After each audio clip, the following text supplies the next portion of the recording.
ሰላም ውድ ልጆች፣ ይህ ኢትዮ ኪድስ ነው፣ የታሪክ የዘፈንና የመማር ዓለም። ዛሬ አስደናቂ ታሪክ ይዘንላችሁ መጥተናል። ከእኛ ጋር ቆዩ።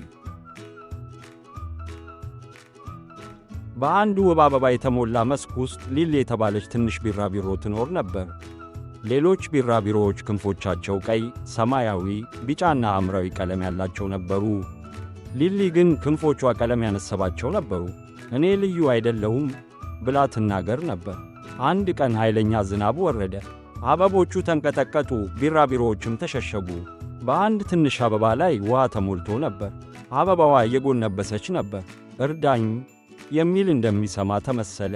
ሌሎች ቢራቢሮዎች ፈሩ። ዝናብ ነው፣ አንቀርብም አሉ። ሊሊ ግን ቆመች። ምናልባት ልረዳ እችላለሁ አለች። ቀስ ብላ በክንፎቿ ነፋስ አደረገች። የሞላው ውሃ ቀስ ብሎ ወረደ። አበባዋ ቀጥ ብላ ቆመች። በዚያ ጊዜ ፀሐይ ወጣች። የዝናቡ ብርሃን በሊሊ ክንፎች ላይ ተንጸባረቀ እና ድንገት ክንፎቿ እንደ ቀስተ ደመና ተቀለሙ። ሌሎች ቢራቢሮዎች ተደነቁ። ሊሊ እንዴት ያማሩ ክንፎች አሉ።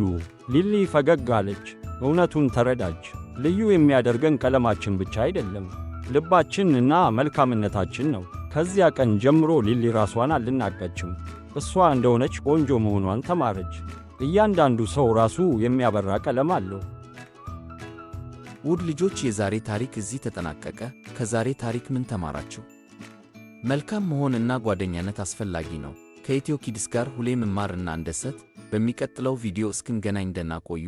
ከወደዳችሁት ላይክ አድርጉ፣ ለጓደኞቻችሁ አጋሩ እና አዲስ ታሪኮችን እንዲደርሳችሁ ሰብስክራይብ አድርጉ።